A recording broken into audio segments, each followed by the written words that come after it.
Thanks, Steve. Hi, guys. It's great to be here. So I'm going to take my watch off and put it up here, which reminds me of the story of the preacher. He used to always, at the beginning of every sermon, he put his watch up here, and the little boy said to his father, "Dad, the pastor always takes his watch off and puts it up there. What does that mean?" And the father said to his son, "Nothing. Absolutely nothing." Sorry, Steve. Which reminds me of the other service, Southern Baptist, hoping I'm stepping on anybody's toes. Preacher's finishing up. He's winding up this big temperance sermon, you know? And he says, if I could have all the beer in the world, I'd take it and I'd pour it in the river. If I could have all the wine in the world, I'd take it and pour it down the river. If I could have all the whiskey in the world, I'd take it and pour it down the river. And with that, he sat down. And the song leader got up and said, "Turn to hymn 285, Shall We Gather at the River?" I'm told you can tell a lot about a person by looking at their calendar and their checkbook.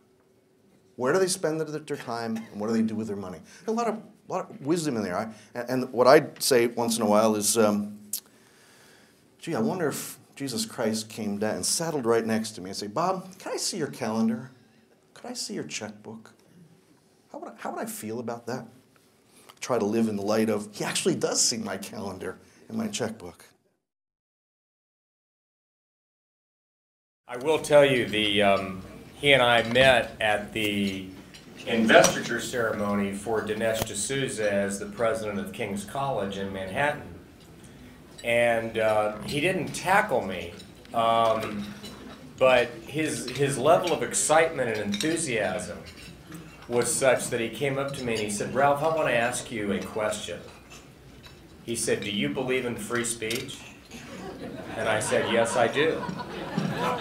And he said, "Will you come to Naples and give a free speech?" And I went to the church the next morning, having no intention to do anything other than I want to find a way to live a better life. I had no intention of becoming a Jesus freak or becoming some kind of an evangelical, Bible thumper or anything like that. But as I sat in that pew and the minister finished his sermon, he turned to the organist and he asked them to stop playing. And he said, "I don't know who you are and I don't know how you got here this morning, but there's somebody here today who is supposed to come to Jesus Christ. And I want you to know that this is not an invitation. This is a command." And I went, "Okay." And so I raised my hand and I came to the Lord. And in the years since then, as I've been involved, I found that there are three things that I've learned that have helped me to be more effective for Christ in the civic arena.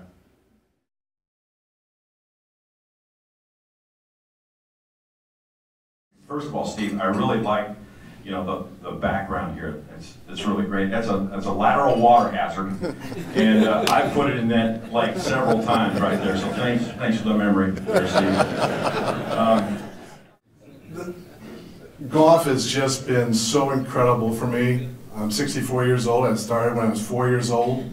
I played amateur golf all my life, and the one big mistake I made in my life, I made several, but the one big mistake I made was turning pro in 1998.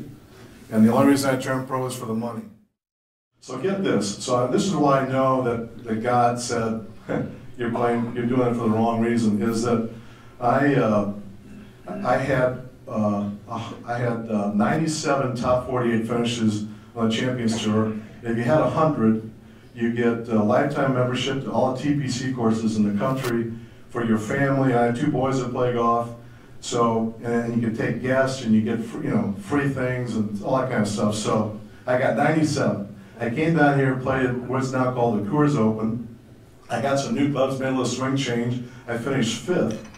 I said, I'm playing pretty good, things are maybe changing. Well, You got sucked in, didn't you? exactly. So I I get offered a sponsor exemption to the Valencia tournament, the AT&T Valencia tournament, from a friend of mine, Brian Fitzgerald. I said, Brian, because I was doing some different things, selling some products for one of the companies I worked for in St. Louis, and so he said, I want you to take the sponsor exemption. You're really good with our sponsors and the people. And I said, Brian, give it to somebody else. Give it to somebody who's going to use it. I'm not going to play professional golf. I mean, I'm not going to play the tour anymore. He said, Jim, you're really good with it. Come take it. Then I go, well, okay.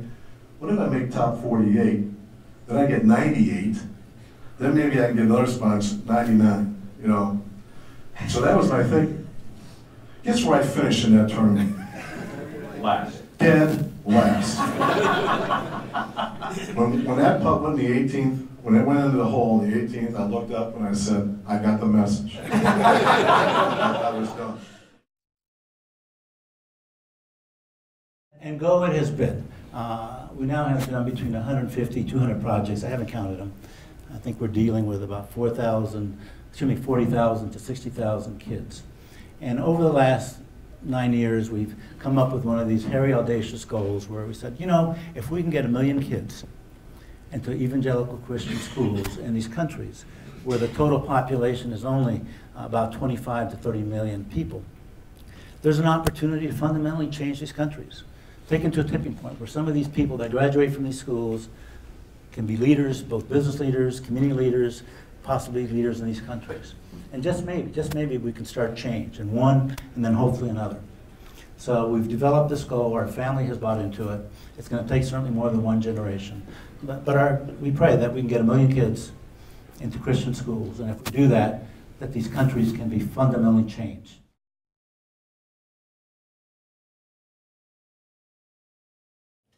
I'm not going to talk a lot about what he's done. Many of you, being from the Midwest and whatnot, are familiar with my pop or from being down here. But what I want to share with you is a few things that you might not know. One of the things was that when my father proposed to my mother, he was broke. My mom told me that he was so poor, in fact, that he sold his old pickup truck to buy her engagement ring. So he really was a self-starter. Little did he know at that time that the marriage to my mother would lead to him getting a bank loan and him getting a little venture capital from my mother's father to buy his first garbage truck. He bought an old garbage truck from an African-American man in Fort Lauderdale in the 50s and started a company called Southern Sanitation. He's a little bit of a marketing genius, I think, and on the side of his truck he had these big red trucks, and on the side of the truck he had these wooden panels on the side, and it said things like, "We cater weddings." My mother, now Dad won't admit to this, but my mother says that it said in the beginning, because we were from Chicago, "We cater Polish weddings." And he says, no, I never said that, but I tend to believe my mother. It said, "Caution, this truck has bad breath, and only in South Florida free snow removal." Well, he went on to grow that company and combine it with a company my uncle was running up in Michigan and Chicagoland area to create waste management.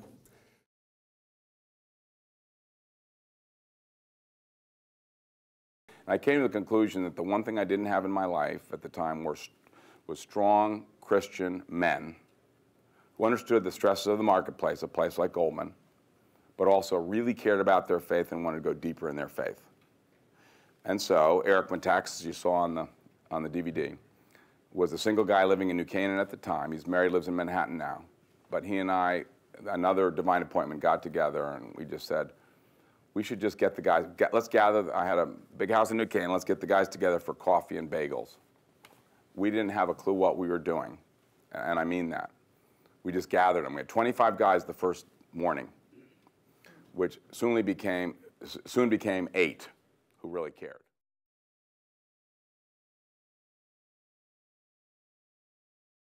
In the process, I left the university, traveled all over the world, gathering the evidence to write my first book. It's a huge gold thing out there called The New Evidence Demands a Verdict. I set out to write that book against Christianity, to make a joke of those professors and students at the university. Traveled all over the world, gathering the evidence, and I had a problem. I'd returned to London, England, sitting in a small museum library, and my mind just kept running over and over. It's true, it's true, I kept suppressing. Finally, I couldn't. Because all the evidence had pointed me the exact opposite way to where I wanted my research and studies to go. And intellectually, I became convinced, which I've done over 250 debates in universities on it. Intellectually, I came to the conclusion, it's true.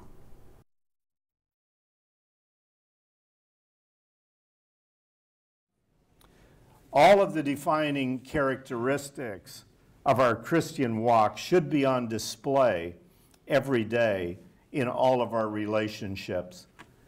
Whose we are should make it self-evident as to who we are. Recently, we've seen some very visible acknowledgments of God in the workplace through the actions and testimonies of people like Tim Tebow of the Denver Broncos or Jeremy Lin of the New York Knicks. Now, I'm not necessarily advocating that we drop to the knee and pray every time we get an order. However, these days, it's not such a bad idea, and I think everybody would understand.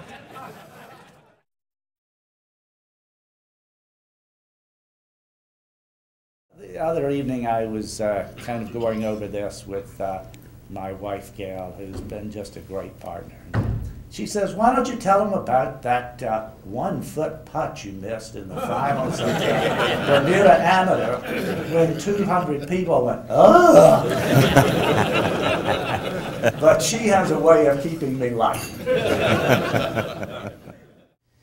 Gentlemen, for those of you that have played Pine Valley, you know that it's a very, very difficult test of golf. And I was pleased 2 years ago when Gordon was 74 years old to watch him shoot 68 there. He beat his age by 6 shots at Pine Valley. How many times have you broken your age? Tell us about that a little bit. 104, and that's a goal every time I play. But there's a wonderful story. In 1922, the famous English golf writer Bernard Darwin came over to play Pine Valley, and for the first 7 holes, he was level par. And he got to the 8th hole, and after a good drive, his pitch shot to the green found one of the greenside bunkers. And after going from bunker to bunker to bunker to bunker, in despair, he picked up his ball and declared, "It is all very well," he said, "to punish a bad stroke. But the right of eternal punishment should be reserved for a higher tribunal than the Green Committee." You know, what a great sport we have in golf. And, you know, I happen to believe it helps develop character, but there's no question it identifies who has character. If you really want to get to know something about a person, just go play around a golf with them. A lot of life's lessons are learned on the golf course. You know, do you have the discipline to play the game and the integrity to play the game? How do you handle adversity? Are you a graceful loser and a humble winner? One question I have for you is, when you went home from an executive position with a steady paycheck, and you told Glennis we're going to clean toilets, what was her first immediate reaction? Well, I can't say she was overjoyed. Okay. But she always supported me, and we were partners, obviously, in the business of Mary Maids. We cleaned the first house together. I must say, though, that having been in corporate America and then having another business prior to this, my wife and I didn't really work that well together, to be quite honest. And after about 3 months, she decided to retire, and I was happy that she did.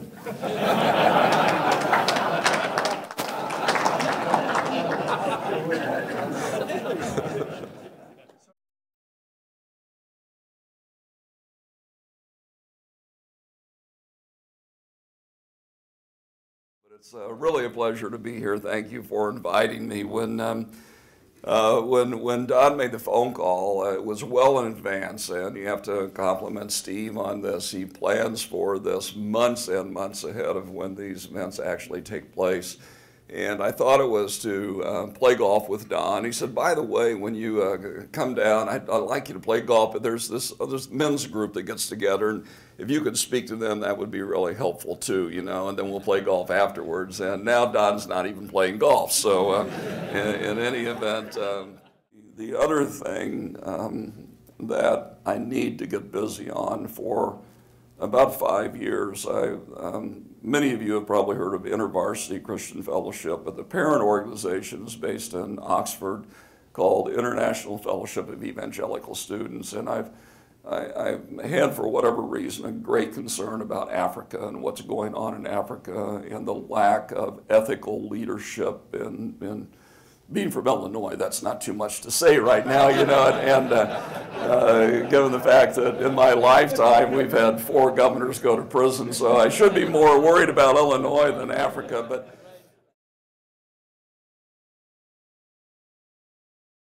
why don't you just, you know, you're pushing 70. You're building a wonderful resort course over in Northern Ireland. You got this fantastic bed and breakfast over there. You love it over there. You've already done your thing. You've served your time. You've put in the last 16 years. You built those 7,000 Alpha-related churches here. Why don't you just say it's time to hang it up and go enjoy life a bit? You've earned it. Yeah, but wait a minute. The greatest privilege that a man of 70 can have is to be needed to do work.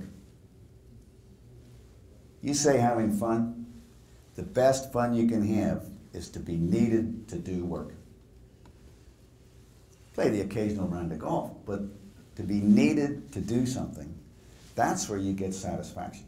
So I don't think of it as, I wish I could leave Alpha and go and have some fun. I think of it as, I wish I could do more for Alpha and have more fun.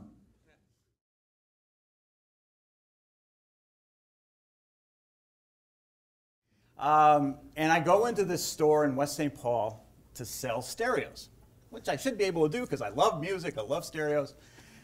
And you're kind of a hippy-dippy kind of guy. No kidding. Yeah. And it was a hippy-dippy kind of era, so I figured I can't fail at this. Well, I was wrong. In my first 2 weeks of working about 120 hours, I made $69 because it was paid on commission. So you got paid what you were worth, and I was worth $69, about 50 cents an hour. So I went in to quit, and they told me I couldn't quit. So, because I presume it's at 50 cents an hour, they couldn't replace me. So. Anyway, so I had to at least stay for another 2 weeks. And it was so insanely frustrating that I was such a failure at it. I thought, I got to sell something. So I came up with a strategy that I would, if I did more for a customer than anybody in their right mind would, maybe somebody would buy from me. So my very first sale was a set of speakers to a guy in Red Wing shoes in Red Wing, Minnesota. I delivered the speakers and installed them in his home. So I made less than 50 cents an hour in relationship to this and had travel costs. But it was the first transaction sale, and it was sort of like a light bulb went on. Oh, that's what this selling is about. You actually deliver more value to the customer than a competitor does. And if you can do that effectively, you actually can do something of value. And I went from being unable to selling to competing for being the top salesperson in the company like that.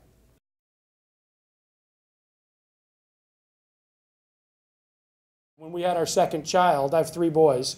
My wife is convinced that I've prayed so hard for a daughter that I now have 640 professional daughters. And like your daughters, they're fairly social, and they're not afraid to share their opinion with me as long as it's in a text message. Heaven forbid they would actually answer their cell phone, but they'll text me. We'll be sitting on the couch at home, and all of a sudden my BlackBerry will just go nuts, and she'll go, rain delay? And I'll say, rain delay, which means if we're playing a tournament somewhere and we get a rain delay and 144 players have to go sit in the locker room, At some point, they're going to start talking about the commissioner or the rules or TV. And I'm going to text him. I'm going to text him first. And all of a sudden, I get 400 text messages, you know. So girls golf is about getting young girls. We have 500 sites around the U.S. We invite girls for $10. They play in a 7-week course, and I'll tell you that it's no, and it would sound weird, but no guys allowed. And that's not because we're being anti-guy. The issue is if young boys and girls stand on a tee and learn the game, by the 3rd hour, the guys are going, how far are you hitting your 7-iron? I'm hitting mine 110 yards. You only hit it 60 yards? What's wrong with you? What happens with the girls is they're saying, where'd you get those shorts? Those are cute. And let me see your iPhone cover. That one, where'd you get the bling? It literally happens. We have girls golf sessions where nobody hits a ball. They'll talk about iPhone apps and all kinds of stuff, but when they're doing that on a tee, at a golf course, at a place that becomes a comfortable place. We have pros in the LPGA that came through girls golf. Brittany Lincecum, who's a Central Florida folk, came through as girls golf. And so it's our way at the LPGA of making sure that there's a pipeline for the future. So I bring you greetings from Ave Maria University. It's just a little bit up the road from here, and we're in our 9th year, and things are going great there. We have enrollment of over 800 students from 46 states and 18 countries, and a world-class faculty with degrees from Harvard and Yale and Princeton, Columbia, Cornell, you name the prestigious universities, they hail from them. So if you haven't been out to our campus, we invite you to come out and see it. Some of you may know our founder. He once spoke here, Tom Monahan. Tom's the former owner of the Detroit Tigers and the founder of Domino's Pizza. And Tom put hundreds of millions of dollars of his own wealth into the university, and he's really an incredible man, and his generosity is contagious. When Mary and I moved down to Ave Maria, and we had seen what Tom had done, we thought, well, heck, we should make a contribution too. And if you add up what Tom's given and what the Tuohys have given, our two families have given $200 million, $10,000. So, I mean, that's just our two families. So you can do the math. I mean, that's a lot of money. There was this one figure that I had seen from a distance that I admired and saw that this person was actually living the gospel as I understood it. And this was Mother Teresa of Calcutta.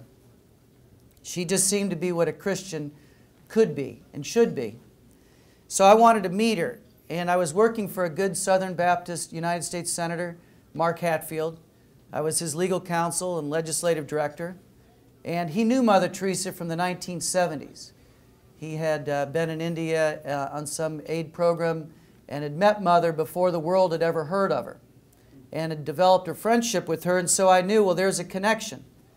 And so my opportunity came up when Senator Hatfield was sending me overseas to Southeast Asia to go and look at some of these Southeast Asian refugee programs that he was responsible for as chairman of the Appropriations Committee.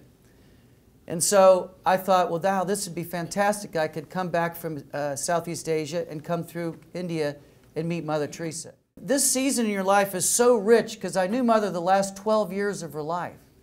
But on this day where I first met her, I just saw that she was everything I wasn't. She was focused. She knew where she came from, where she was going. She was in love with Jesus Christ. President Bush always used to joke about it. He said, Tui, you were Mother Teresa's lawyer? And he'd say, well, what kind of world do we live in when even Mother Teresa has to have a lawyer?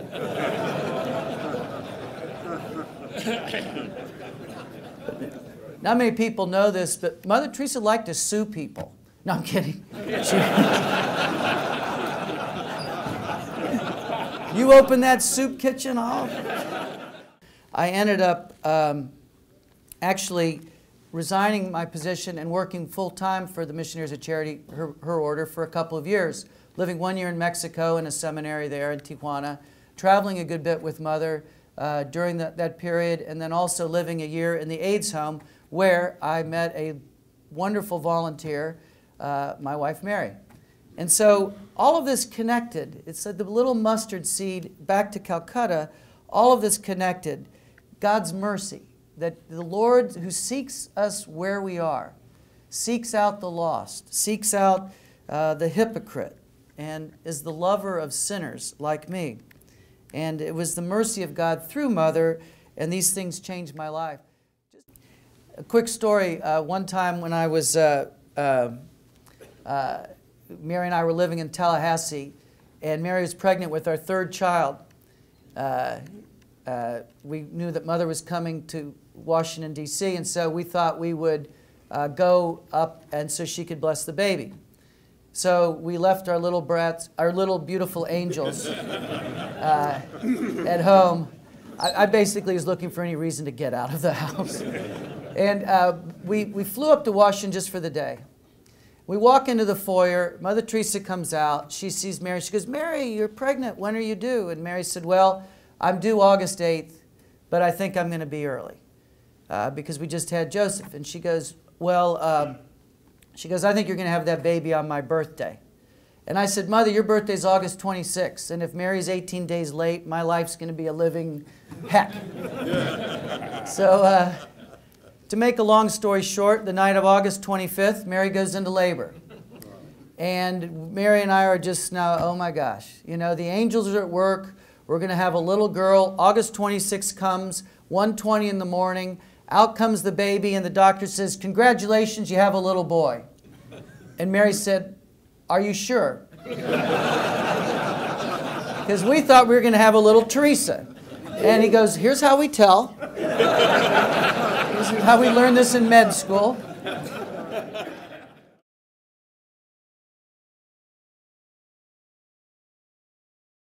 And it started at the very, very beginning of my career when I went down to Portugal and Spain and played my first European tour event. It was the Portuguese Open and the Spanish Open, and the greens were so fast. And you know, I came from Germany where we probably putted 6, 7 on the stimp meter, and there were about 12, and I just couldn't handle it. Plus all the pressure that was on succeeding quickly, not having any money. I knew I could only do this for a few months if I wouldn't make some prize money.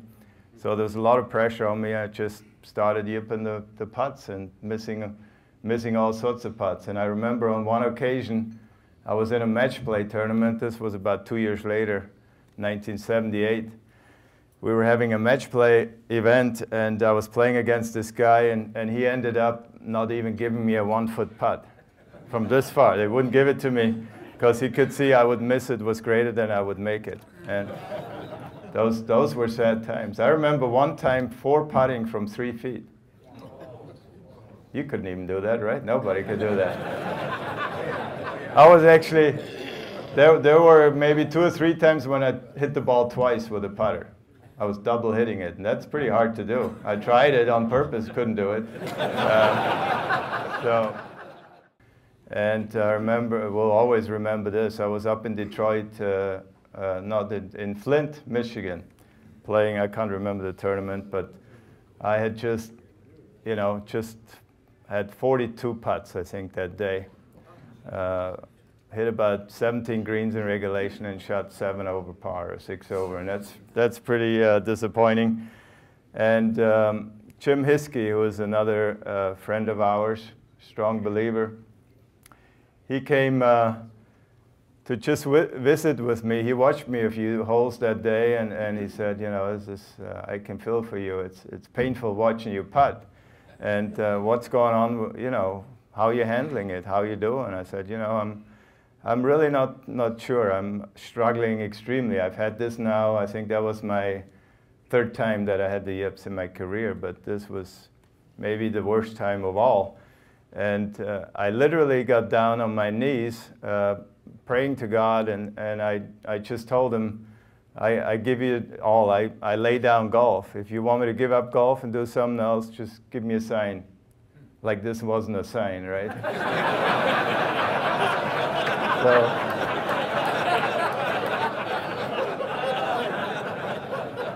the sign was very strong, but it didn't get in here.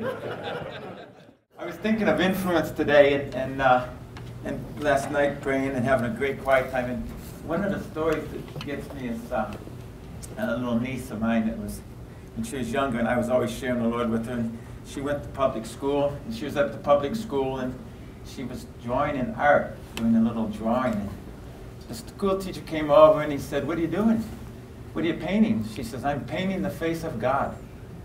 And he said, "Well, shouldn't be doing that, really." She said, "Why?" He said, "There's a public school and the separation of church and state, so you shouldn't be painting the face of God." She goes, "But I am." He said, "No, you can't. And besides, nobody knows what the face of God looks like." And she said, "Well, they will in a minute."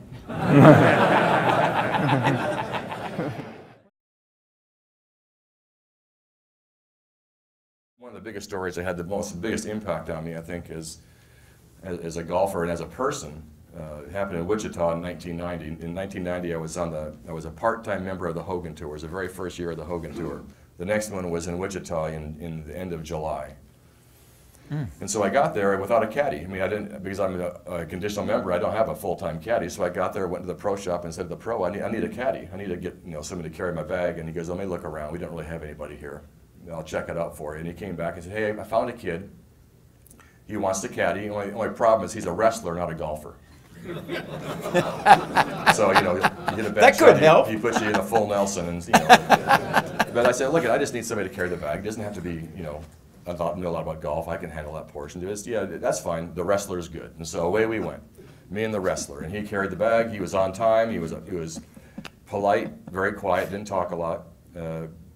Played in the Pro-Am, played the first round, 67, played the second round, 67, played the third round, 66, like 16 under par, whatever we shot. I win the tournament, okay, which is a huge blessing because we're broke.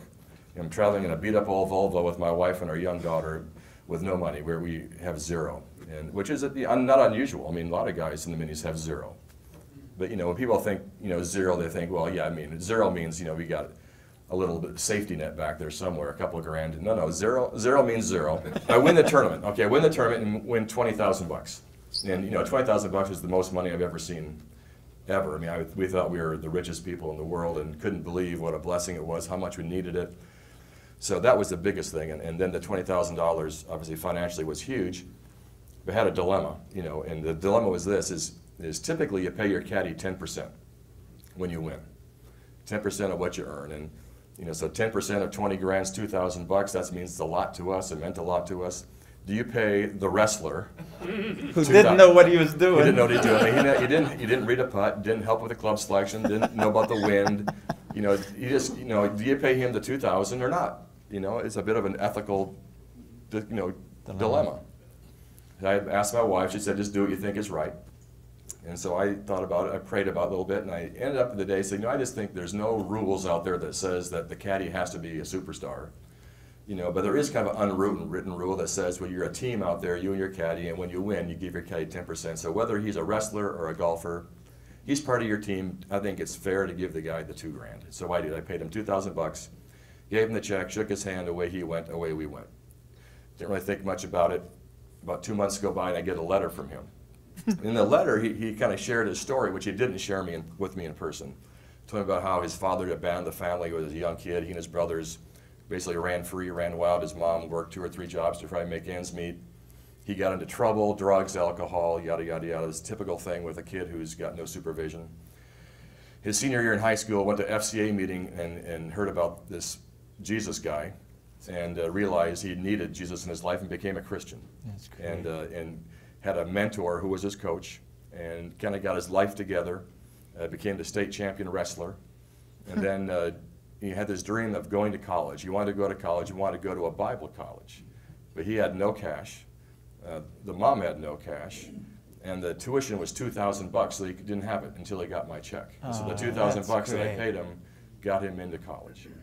So the moral of the story for me is that it's easy for us to get so wrapped up in our little bubble, thinking all the things that happen to us is for us and us alone, and God has blessed me with His victories, blessed my wife and I and our child, and this is all about me. And God would say, well, yes, I did bless you, absolutely. You're going to get a lot of good from this, But there's a way bigger picture out there than just you, way bigger. And so when you do the right thing and you follow what you know is the right thing to do, the things that you do have a huge impact on those around you. And so this bigger picture idea has really kind of been ever since.